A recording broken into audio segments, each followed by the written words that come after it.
가게사는 증시 각도기. 네, 안녕하세요. 젊은 투자 증시 나침반 안지원입니다. 네, 뭐 하루살이의 인생입니다. 지난 주말 미국 올랐는데 별로 기대는 안 했지만 떨어지다니요. 네. 연병. 죄송합니다. 삐. 네. 네. 네, 이제는 그래도 조금 이 정도 하락은 인정해줘야죠. 그간에 좀 많이 그래도 반등은 했으니까. 그래도 뭐 우크라이나 공격은 계속되고 있더라고요. 네, 어떤 한 시내 이름 까먹었지만 그 시내는 지금 계속 공격하고 있고 빨리 항복하라고 러시아에서 계속 얘기하고 있는데. 남부 도시. 네. 네네. 계속 저항을 강력하게 하고 있다고 합니다. 거기가 그 잡혀야 하르키우였죠. 하르키우. 밑에 있는 도시인데 하르키우 아닌데?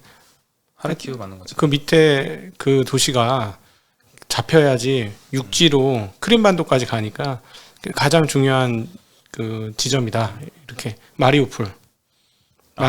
네, 마리우폴입니다. 마리우폴이 잡히느냐 마느냐가 핵심적인 상황이기 때문에 그걸 핵심적으로 잡고 나면 분명히 이거는 이제 우리 땅이야. 이제 협상하자. 이렇게 되면 과연 할 건가 하는 점이 또 하나 문제가 있고요.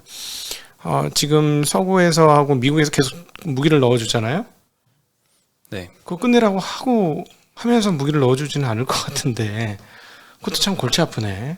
그러니까 사실은 전쟁은 길어지면 길어질수록 패자는 전쟁터가 패자예요. 전쟁터에 계신 분들하고. 그래서 우크라이나 이런 것 때문에 전쟁이 안 나야 된다는 생각을 계속해서 했었는데 지금 얼마나 우크라이나 국민들이 힘들겠습니까 지금. 그렇죠. 저거 폐허된 거 이거 세우려면 몇 년 이상 뒤로 빠꾸된 거 아니야. 그래서 전쟁을 하면 안 되는데 안타깝습니다. 여러분. 물론 러시아 잘못입니다. 피난민이 뭐 거의 1,000만 명 하니까 와, 서울시 인구 전체하고 맞먹으니까 굉장히 큰 피해가 있을 것 같습니다. 네. 오늘 시장 말씀드리겠습니다. 코스피 0.7% 하락, 코스닥은 0.5% 하락을 했고요. 외국인은 계속 매도를 하고 있습니다. 코스피에서는 개인이 오늘 8천억 많이 매수를 했고요. 외국인은 5천억 매도를 했습니다. 기관도 3천억 정도 매도를 했고요. 오늘 외국인은 정말 많이 팔았는데 오늘 외국계 증권사에서 대형주 목표가 하향이 굉장히 많더라고요. 이렇게 많이 하향을 시키나라고 놀랄 정도였는데 이따 말씀드리겠습니다. 네. 오늘 업종 상승률 제일 많이 올랐던 건 화학 섹터였고요. 영보화학이라는 종목이 13% 올랐네요. 이거는 이제 그 윤석열 당선인이 세종시로 뭐 이전을 하겠다. 정부를? 뭐 청사 관련해서 지금 용산으로 이제 지무실 이전하고 세종시도 뭐 옮기고 한다고 해서 지금 관련주들이 오늘 좀 많이 움직였습니다. 네, 남해화학도 5.5% 올랐는데요. 뭐 곡물가 상승에 수혜를 받는 비료 업체고요. 조비 5% 올랐는데 마찬가지고요. 그리고 SKC가 4.4%, SK이노베이션 3%, 2차전지 섹터가 오늘 좀 좋았습니다. 니켈 영국의 선물 가격이 많이 안정화됐죠. 그리고 S오일이 오늘 2.7% 상승했는데요. 유가는 지금 안 떨어지고 있습니다. 또 108불까지 다시 올랐습니다. WTI 기준으로요. 러시아 물량이 너무 많아요. 네, 이란도 대체가 안 되죠. 네, 대체 돼봐야 반이 더 부족하게 더 있어야 되기 때문에 150만 배럴에서 200만 배럴 더 필요해요. 네. 그리고 오늘 업종 수익률 2위는 종이 목재 섹터였는데요. 뭐 펄프 가격, 이 종이의 원료죠. 이게 가격이 상승해서 이제 원래 한번 상승을 했다가 쭉 조정받았거든요. 이제 다시 반등을 하고 있는 추세입니다. 그래서 오늘 깨끗한 나라, 한솔재지, 무림 PMP, 무림 페이퍼 이런 회사들이 좀 올랐고요. 휴지 쟁여놔야 되나요? 아직까지는 그 정도는 아니죠. 휴지를 한 칸씩만 아꼈습니다. 네, 아껴 쓰시죠. 네. 그리고 이제 비금속 광물이 오늘 세 번째였는데요. 한국 석유가 5%, KCC 글라스 3%, 한일 현대시멘트 2% 정도 올랐고요. 확진자가 20만 명대로 급감했습니다. 최고 많이 났을 때가 물론 그때는 이제 통계가 조금 오류가 있어서 그런 것도 있지만 60만 명 찍었다가 20만 명대로 내려왔거든요. 오늘 ST바이오센서가 5% 하락하면서 의료정밀 섹터가 가장 많이 하락을 했고요. 카카오뱅크가 4.3% 하락을 했는데 뭐 한국금융지주가 이제 지분 매각할 가능성이 좀 우려가 되는 것 같습니다. 전기가스 업종이 오늘 3% 하락했는데 한국전력이 전기요금 동결 우려에 오늘 5% 하락한 영향이 큰 폭으로 빠진 거죠. 네, 오늘 외국계 증권사에서 이제 대형주 목표가를 많이 하향을 했는데요. 일단 CLSA에서 LG에너지솔루션 목표가를 45만 원에서 42만 원으로, SK이노베이션은 40만 원에서 27만 원으로, 삼성 SDI는 100만 원에서 70만 원으로, 맥쿼리에서는 삼성전기를 36만 5천 원에서 26만 원으로, 골드만삭스는 현대차를 28만 5천 원에서 20만 원, 기아는 11만 원에서 9만 원으로, JP모건은 농심을 31만 원에서 29만 원으로, 대한유화는 20만 원에서 14만 원으로. 예, 뭐 이 하향한 종목들을 이 목표가 하향한 거 보고 외국인이 다 매도를 한 건 아니지만 특히 자동차 섹터는 좀 매도를 많이 했거든요. 예, 골드만삭스에서 현대기아차 목표가를 다 하향을 시켰는데요. 이 현대기아차의 최신화된 전기차 판매 목표를 반영을 해서 2030년 전기차 판매 비율은 올랐다고 합니다. 하지만 그린플레이션을 반영을 해서 단기에 이 전기차 마진을 한 1% 정도 하향을 했고요. 이거 DCF 방식으로 이 골드만삭스는 계산을 했는데 네. 실적에서 분자단에서 실적이 좀 내려온 거죠. 그리고 특히 이제 원자재 공급 차질 위험이 더욱 우려된다라고 언급을 했습니다. 네. 원자재 가격 상승으로 2022년 현대기아차의 매출 총이익에 대해서 1.5% 정도, 1.5%포인트 영향을 반영을 했고요. 공급 차질 회복이 좀 늦어져서 상반기 마진 추세가 둔화될 것으로 전망을 하고 있습니다. 네. 이거는 이제 하반기 정도가 되어야 점차 개선될 것이다 이렇게 전망을 하고 있고요. DCF 기반으로 밸류에이션 했는데 WACC라고 하죠. 할인율 적용하는 추정치를 10%에서 10.5%로 상향을 시켰고요. 단기 전기차 마진 하향을 한 걸 반영을 해서 목표가를 아까 말씀드린 대로 현대차는 28만 5천 원에서 20만 원으로, 기아는 11만 원에서 9만 원으로 좀 많이 하향을 시켰습니다. 이 얘기죠. 지금 그 원재료가가 올라가니까 마진이 빠지니까 마진을 앞으로 들어올 현금 기준으로 보면 현금 들어올 돈이 적다. 그러니까 돈을 덜 번다. 아주 쉽게 얘기하면 돈을 덜 버니 그 목표가도 하향해야 되겠다 하고 아주 간단하게 말씀드리면 그 얘기가 되겠습니다. 네, 그래서 네. 오늘 현대차가 1.5% 하락, 기아 2% 하락, 현대모비스 2% 하락, 현대위아가 1.3% 하락해서 마감을 했고요. 요즘 2차 전지 섹터가 오늘은 좀 반등이 있었습니다. 아유, 뭐 미국에서 전기차가 그렇게 많이 올랐는데. 네. 네. 근데 그거에 비해서는 조금 아쉬웠는데요. 그렇죠. 네. 오늘 그래도 좀 장 초반에 많이 올랐어요. 2차 전지 섹터가. 그러다가 아유, 뭐 2차 전지만 올랐나? 다 올랐었는데. 아우, 신나 이랬는데. 근데 신나는데 왜 요거밖에 안 오르지 했는데 거기에서 마저도 질질 빠지면서 마이너스 끝났으니 아주 섭섭한 날입니다. 네. 예, 니켈 지금 영국의 선물 가격이 36,900불 정도? 예전에 한 5만 불 넘었다가 뭐 8만 불 찍었다가 도로 내려왔죠. 예, 그래서 2차 전지 비용 우려가 이제 조금 피크아웃 되는 게 아니냐 이런 의견을 SK증권에서 오늘 리포트를 냈고요. 배터리 원가에서 양극재 비중이 한 25% 정도인 걸 고려하면 최근에 메탈 가격 상승에 따라서 배터리 가격을 한 10% 정도는 인상을 최소한 해야 되는데 완성차 업체가 이를 받아들이려면 전기차 가격을 한 10% 정도 인상을 해야 된다고 합니다. 근데 테슬라를 제외하고는 조금 힘든 상황이다. 라고 네. 언급을 했고요. 리튬, 니켈, 코발트 가격은 지금 판가에 전가를 할 수 있는 구조라고 합니다. 반대로 전해질의 경우에는 판가 전이를 못한다고 하는데요. 그래서 셀업체의 이익률을 1%포인트 정도 하락시킬 수 있는 상황이라고 합니다. HSBC에서는 비슷한 언급을 했는데요. 양극재나 동박업체의 경우에는 직접 계약을 하기 때문에 비용 상승에 대한 손실이 거의 없다라고 합니다. 그래서 네. 오히려 이 동박업체나 이런 것들은 이 니켈 가격 이런 게 많이 올라서 2차전지 섹터 다 같이 빠지면 오히려 매수 기회다 이렇게 언급을 했고요. 다시 SK증권 의견으로 돌아가면 이 급등한 소재 가격이 최근에 또 조정을 받고 있기 때문에 배터리 원가에 대한 우려도 정점을 지난 것 같다라고 코멘트를 했습니다. 지금 니켈 가격도 많이 조정을 받았죠. 아니야. 그래도 연초에 비해서 많이 올랐어요. 그렇죠. 연초에 비해서 많이 올랐는데 네. 사실 뭐 주가가 선반영한다라고 치면은 이 고점에서 이제 꺾인 걸 본 이상 조금 우려는 완화되지 않았나 이런 생각도 듭니다. 제가 걱정하는 부분은 원재료가 상승에 의해서 전반적으로 다 올라가면 중국 자동차 전기차 회사들이 어떻게 될 거냐가 제 걱정이에요. 500만 대를 만들어내는 550만 대까지 생각했던 중국 전기차 업체들은 치명타이지 않을까요? 그 보조금 30% 줄인다고 했기 때문에 보조금까지 줄이면 상당히 치명타인데, 그러면 이게 무슨 말이냐면 전기차 뭐라 그래야 되나, 전기차 생태계 형성이 조금 느려질 수 있는 거잖아요. 다 안 팔리면. 그게 2차 전지 회사들한테 좋을까 하는 거죠. 그래서 지금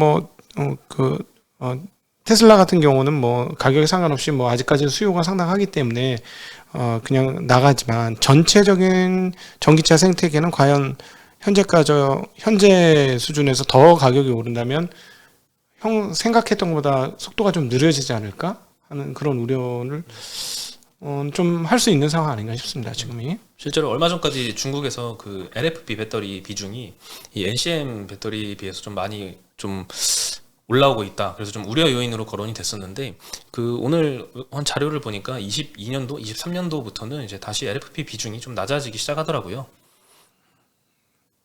낮아질 거라고요? 네. 네.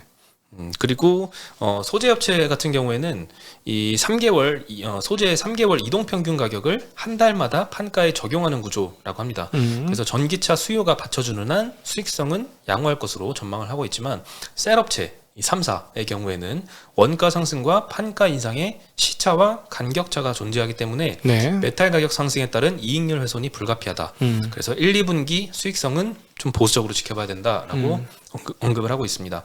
오늘 LG 에너지 솔루션과 SK이노베이션은 1%, 3%씩 올랐고요. 삼성 SDI는 0%, LNF는 1.3% 상승했고, 에코프로비엠은 보합세네요. SKC가 4.4% 올랐고요. 솔루스 첨단 소재가 3.5% 상승해서 뭐 오전보다는 조금 상승폭을 많이 축소해서 마감을 했습니다. 그러니까 저기가 그 셀 업체들의 마진폭이 그 완성차 업체에 비해서 그렇게 높지 않을 거라는 추정을 감안해서 보면 원재료가 상승이 이익단에서는 그 좀 충격이 더 클 수 있죠. 완성차 업체나 이런 쪽에 비해서. 그러면 어떻게 될까? 좀 걱정이네요. 예.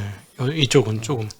배터리 셀 업체 같은 경우에는 생각보다 그렇게 완성차하고 이렇게 대등한 협상의 위치에 있지는 않다라고 보는 의견이 좀 있는 것 같더라고요. 아, 그게 이제 이번에 역전이 돼서 가격을 올렸었거든요. 네. 근데 이게 너무 급하게 올라가니까 제대로 많이 못 올리고 있는 것 같습니다. 네. 네, 그리고 일본 지진 나서 이제 르네사스 공장 생산 차질이 발생을 했는데요. 네. 키옥시아의 낸드 플래시 공장도 셧다운이 됐습니다. 트렌드포스에서 얘기를 했는데 지진으로 인해서 키옥시아의 웨이퍼가 부분적으로 손상됐다라고 언급을 했고요. 그리고 실리콘 웨이퍼 그 시장 점유율 1, 2위 업체 시네스 화학, 섬코도 공장에 지진 피해를 받았을 것으로 추정을 했습니다. 아직까지는 생산 손실 크지 않아 보이긴 하는데요. 안전 점검을 위해 가동 중단을 한 것으로 추정이 됩니다. 신영증권에서는 이걸 계산을 한번 했는데 키옥시아의 K1 팹은 글로벌 낸드 캐파에서 한 2.7% 정도 비중이라고 합니다. 작년 4분기 기준이고요. 1분기 생산량은 22% 정도 전 분기 대비 감소할 것으로 추정을 했습니다. 르네사스는 3월 23일부터는 좀 정상 가동할 것이다 라고 추정을 했지만 재작년부터 이 차량용 반도체 공급 부족 영향이 심한데 이게 좀 더 심화될 것으로 전망을 하고 있습니다. 네. 네, 그리고 저번 금요일인가요? 말씀드렸다시피 이 차량용 반도체 대부분을 생산하는 게 8인치 파운드리 공정인데 이쪽 단가가 추가 인상될 것이다 라는 의견도 있었습니다. 네. 자동차 업체들은 죽어라 하네. 네. 전기차도 가격 올라. 여기 반도체도 또 가격 올라. 네, 자동차 업체 정말 힘듭니다. 근데 어쨌든 하반기에는 8인치 생산에 대한 그 증설이 많이 있었으니까 원활해지지 않을까 싶고, 그 다음에 이제 신차들이 본격적으로 공급이 될 때, 과연 어떻게 지형이 바뀔 수 있을 것인가 한번 고민 또 해봐야 될 것 같아요. 그때 가서. 전기차와 내연기관차, 전기차에 주는 프리미엄, 그 다음에, 내연기관들의 증설을 다시 이제 본격적으로 물량이 나왔을 때 과연 시장은 아무 생각 없이 지금과 똑같을 것이냐, 좀 더 달라질 것이냐, 그것도 잘 지켜봐야 될 대목인 것 같습니다. 예, 그리고 자동차 업체들 중에 이 유럽의 자동차 업체들 있잖아요. 특히 폭스바겐과 BMW가 우크라이나에산 와이어 하네스 부족으로 생산 일부를 중단을 했다라고 합니다. 와이어 하네스라는 거는 이제 자동차의 전기전자 부품을 연결해주는 전선 뭉치 같은 건데요. 우크라이나가 유럽 전체 공급량이 한 5분의 1 정도를 담당을 한다고 합니다. 네. 예, 20%면 굉장히 큰 비중인데 전쟁 이후에 지금 생산을 당연히 못하고 있겠죠. 폭스바겐 CEO 같은 경우에는 이 하네스 부족으로 조업 중단하는 공장이 늘고 있다. 그리고 공급선 다변화에도 시간이 걸려서 당분간은 좀 대책이 없다. 이런 언급을 했고요. 다른 공급사를 찾는 데에도 최소 3개월 이상 소요될 것 같습니다. 안 그래도 차량용 반도체도 부족한데 일본 지진도 나서 르네사스에서 또 생산 차질이 있었죠. 와이어 하네스 부족까지 겹쳐서 유럽 완성차 업체들이 조금 더 많이 힘들어지는 것 같습니다. 그리고 뭐 그 무엇보다도 계속 관찰하고 있는 부분은 중국이 얼마나 셧다운을 할 거고, 그 핵심은 저희가 봤을 때는 공장 셧다운이 될 것이냐 여부가 핵심이에요. 지난 주말에 반등을 하게 된 것 중에 하나는 그 제일 걱정을 하고 있던 폭스콘 공장하고 테슬라 상하이 공장이 멈췄던 게 돌아갈 거냐 했는데 돌아갔어요. 그래서 약간 우려가 줄기는 했는데 생산 시설의 셧다운 여부는 앞으로 당분간 계속 확인 좀 해봐야 될 상황 같습니다. 네. 오늘 그리고 한국전력이 5%나 하락을 했는데요. 2분기 연료비 조정 단가가 원래 오늘 발표 예정이었습니다. 근데 이걸 연기를 했습니다. 네. 네, 윤석열 당선인의 공약이었는데요. 4월에 전기요금 동결하겠다. 요 영향이 미쳐서 전기요금이 아마 오늘 발표를 미룬 게 동결 결정하는 게 아니냐 이런 우려를 키웠습니다. 최근 3개월간 이제 연료비가 굉장히 급등을 많이 했죠. 그래서 4월에 전기요금은 3원 인상할 것이다. 이런 가능성이 굉장히 높았는데 동결된다면 아마 실적 하향이 불가피할 것 같고요. 현재 컨센서스도 올해 영업이익이 마이너스 15조입니다. 네, 그리고 신금투와 현대차증권은 마이너스 20조까지도 지금 전망을 하고 있는 상황인데요. 이게 더 들어맞아 보일 것 같긴 합니다. 예, 그래서 전기요금 인상을 못하면 이 실적이 더 망가지겠죠. 네, 네. 예, 그리고 윤석열 당선인이 집무실 용산 이전으로 하는 거 관련주가 오늘 또 강세를 보이더라고요. 용산역 부근에 개발 사업 이력이 있는 기업들 그리고 용산에 본사가 위치한 기업들 오늘 주가가 좀 올랐고요. 이런 건 사실 좀 테마주 위주로 많이 올라서 오늘 자연과 환경이라는 업체가 상한가를 갔는데요. 서울역에서 용산역까지 숲길 조성 사업 수주 이력이 있었다고 하네요. 네. 그리고 용산역 부근에 뭐 서울 드래곤시티 호텔 운영하는 서부 T&D도 오늘 고가 11%까지 갔었는데 종가는 1%로 끝났습니다. 네. 예, 이렇게 변동성이 크니까 이런 테마주성으로 움직이는 것은 좀 조심하시고요.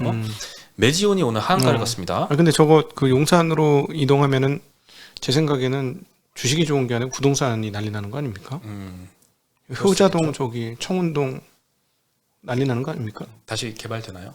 아니 대통령 경호 가능성이 없어지는데 층고 제한을 할 필요가 있어요?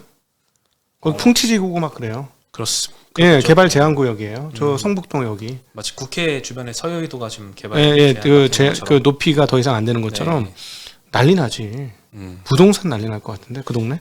그럴 것 같습니다. 한 맺힌 우리도 못 살겠다 지어보자 높이 세워보자 막 이러면서. 고층 빌딩이 많이 생길 수도 있겠네요. 그 건너편에 그 서울경찰청 그쪽은 땅값이 강남 못지 않습니다. 평당 가격이. 그러니까 그 못 받던 거기가 난리가 나면서 더 받을 수 있지. 왜냐하면 경치가 좋잖아. 그렇죠. 기가 막히잖아. 경복궁 보이지, 청와대 보이지. 완전 정원이잖아. 청와대를 내 집 정원으로 이러면서 막 선전해가지고 난리 날 것 같은데. 청와대 뷰 좋네요. 네, 청와대 뷰 완전 끝나는 거지. 게다가 거기는 한가합니다. 차가 엄청 많은데 살짝만 넘어가면 조용해요. 그 북한산이 있어가지고. 네. 네. 그리고 오늘 메지온 한가 갔는데 이 삼상 승인을 앞두고 있죠. 이 네. 승인 심사가 3개월 정도 지연될 거란 우려가 오늘 좀 반영이 됐습니다. 홈페이지에 미팅 내용이 공개가 됐는데요. FDA하고 있었던 3월 18일에 있었던 미팅 내용이 공개가 됐습니다. 이때 FDA 측에서는 이 메지온의 NDA 1차 지표의 통계적 유의성을 지적을 했습니다. 이거는 사실 이미 데이터가 나왔었던 거거든요. 그때 좀 미진해서 반영이 됐었는데 이걸 지적하면서 승인 여부 판단을 위해서 새로운 환자군으로 구성된 임상시험을 제안을 했습니다. 예, 다시 해야 되는 거죠. 메지온 측은 과거에 여러 회의에서 보였던 FDA 측의 호의적인 모습과 괴리가 있었다라고 언급을 했고요. FDA의 규제 지침만 강조하는 자세가 좀 당황스럽다. 이런 언급을 했죠. 사실 이렇게 좋아 보이진 않습니다. FDA의 제안대로 추가 임상을 진행한다면 최종 승인 일정이 한 6개월 정도 미뤄지게 될 것 같습니다. 기존에 이제 제시했던 회사 측의 허가 예상 시점은 3월 26일 정도였거든요. 그러면 이번 주에 나와야 되는데 이게 연기가 되는 거죠. 네. 네. 6개월 지연되는 게 아니라 3개월 지연돼서 6월에 발표가 될 것으로 예정이 됩니다. 네. 메지온 측에서는 이 새로운 개정안 신청이 승인 일정은 미뤄지겠지만 이 기존에 미진했던 임상 데이터를 보완할 수 있어서 발생 가능한 위험을 차단했다는 점에서는 좀 의미가 있다라고 입장을 밝혔고요. 참 예상치 못한 변수가 참 바이오 업체의 신약 승인 과정에서는 참 많은 것 같습니다. 좀 어딘가 좀 잘 성공하면 좋겠는데 계속 삼상에 가서 이렇게 힘들어되니까 무난하게 잘 되고 일상 되고 이상 되고 삼상 딱 되고 신약 나고 이렇게 무난하게 통과하는 게 참 어려운 것 같습니다. 그리고 대웅제약도 오늘 7%가 하락을 했는데요. 이 최근 확진자가 폭증을 해서 이제 위중증 환자가 좀 감소를 했잖아요. 네. 예, 그래서 위중증 환자 대상 코로나 치료제 호이스타의 임상 실험을 중단하겠다라고 지난주 금요일 날 잠깐 나고 공시를 해서 오늘 좀 하락을 했습니다. 중증 환자만 이 치료제 임상은 계속 진행을 하겠다고 하고 경증 환자 대상은 중단하겠다라고 밝혔습니다. 네. 네. 예, 그리고 물적 분할 관련된 이 투자자 보호 방안이 드디어 이제 조금 진전이 있을 것 같습니다. 민주당 이용우 의원이 자본시장법 상법 개정안을 이제 발의할 예정이라고 합니다. 네. 주요 내용은 물적 분할 이중 상장할 경우에는 모 회사 소액 주주한테 신주의 최소 50% 이상을 우선 배정한다라는 내용이 포함이 되어 있고요. 네. 그리고 물적 분할에 만약에 반대하는 주주한테는 주식 매수 청구권을 부여한다는 내용도 포함이 되어 있습니다. 네. 기존에는 인적 분할을 반대하는 주주한테는 매수 청구권을 줬거든요. 물적 분할한테는 안 줬습니다. 근데 이제 물적 분할을 반대하는 사람한테도 매수 청구권을 주자라는 내용이 포함이 된 거죠. 네. 그리고 이사의 직무 수행 목표에 주주의 비례적 이익을 명시하는 내용도 포함이 됐습니다. 좋네. 네. 크다. 기존에는 크다. 이 회사를 위해서 일해라 이런 그렇지. 문구만 있었거든요. 그래서 이 내용이 통과된다면 주주 이익에 반하는 의사결정을 한 이사한테는 손해배상도 가능해지는 구조가 나올 것 같습니다. 소송 아주 이거 크죠. 미국의 제가 그 독일 책방 만들었다 실패한 게 있는데 그 바바리안 문 앞에 바바리안 문 앞에 야만인들 여기 보면 이사들이 소송 당할까봐 나중에 굉장히 엄밀해져요. 뭐 경영자하고 친했는데 그거 얼굴 다 쌩까고 가격 제일 높은 거 계속 또 오히려 가격을 높여. 그리고 변호사들 그냥 대동하고 물론 변호사 비용이 엄청나게 들긴 하겠습니다만 한국 같은 경우는 지금 현재 상황으로는 기존 대주주들이 알아서 주주 친화적으로 될 가능성이 별로 없기 때문에 이사들도 좀 필요합니다. 제가 보기에는. 네. 그래서 이사의 직무수행 목표에 이 회사를 위해라는 문구만 있으면 그렇지. 아무래도 좀 대주주를 위한 결정을 하고 뭐 소액주주를 위한다는 말은 사실 좀 단기적인 주가를 좀 많이 신경 쓴다는 말이잖아요. 아니지 그냥 주주의 이익을 위해서 복무하는 게 이사들이 해야 할 일이죠. 그렇죠. 회사 돈 받고 주주들이 주는 돈 아니야. 똑바로 하라고 준 거지 뭐. 그래서 주가 하락에도 좀 신경을 많이 쓸 수밖에 없을 것 같아요. 이제 이사의 이 뭔가 의사결정이 있어서. 예를 들자면 주주의 이익을 훼손하는 일을 할 수가 없죠. 뭐 이상한 합병이라든가 이상한 물적 분할이라든가 이런 거 하면 이사가 찬성합니다 이러면 소송당할 수도 있는 거예요. 예를 그렇죠. 들자면 뭐 합병 비율을 좀 더 다른 데 유리하게 계산을 했다던가. 그다음에 이제 잉여 현금 흐름들이 굉장히 많고 예를 들어서 뭐 쌓아놓은 돈이 굉장히 많아. 그런데 뭐 그걸 가지고 허튼 짓을 한다. 그럼 주주들이 그걸 알았다 그래서 소송 걸 수도 있는 거잖아요. 그리고 뭐 이사 파면할 수 뭔가 할 수 있는 그 장치가 마련되는 거니까 저는 이용호 의원 이거는 응원합니다. 이게 되면 큰 변화죠. 이 가장 바라고 있는 두 가지 변화가 하나는 대주주 주식 팔 때 혼자만 팔지 말고 같이 팔 수 있게 해달라는 거. 그것도 있으면 좋을 것 같아요. 예. 그러니까 지금 그건 50%만 지금 물적 분할 얘기를 했는데 사실은 대주주가 이번에도 얼마 전에도 지난주에도 있었잖아요. 그런 일이. 대주주 것만 쏙 SM도 그런 거잖아.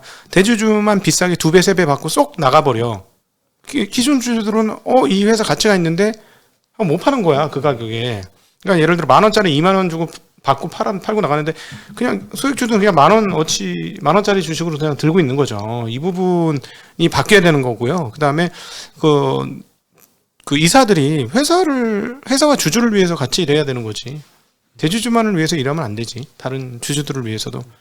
그러니까 주주 이익 훼손을 하면 이사들이 문제가 되는 게 만들어지는 게 맞죠. 그러면은 주가는 굉장히 좋아질 겁니다. 한국 전체적으로. 그렇습니다. 네, 그리고 여기 이제 발의를 앞두고 있는데 발의하고 통과까지 돼야 되잖아요. 네. 국회의원들이 많이 동의를 할까? 이것도 문제거든요. 그렇죠. 근데 이제 최근에 이제 대선에서 2명의 그 유력한 후보 모두 이 같은 방안을 냈었잖아요. 공약으로. 뭐 이재명 당시 후보 같은 경우에는 모회사 주주의 공모주 우선 배정하자. 이거 지금 발의된 내용이랑 똑같습니다. 네. 윤석열 당선인도 모회사 주주에게 신주인수권을 부여한다. 이것도 비슷한 내용이니까 네. 아마 이게 당들의 입장하고 좀 또 일치를 할지 모르겠네요. 다른 쪽에서 로비 엄청 하겠죠. 못하게 하려고. 어쨌든 무난히 좀 통과가 되길 바랍니다. 쉽진 않을 거로 예상합니다. 예. 저거 말로만 그렇게 했지 실제 가면 꼭 틀어지더라고 저게. 쉽진 않아. 근데 됐으면 좋겠습니다. 네. 우리는 응원하겠습니다. 예. 네. 그럼 저희는 오늘 8시에 연합 인포맥스에서 뵙고요. 여기서 저희는 인사드리겠습니다. 안녕.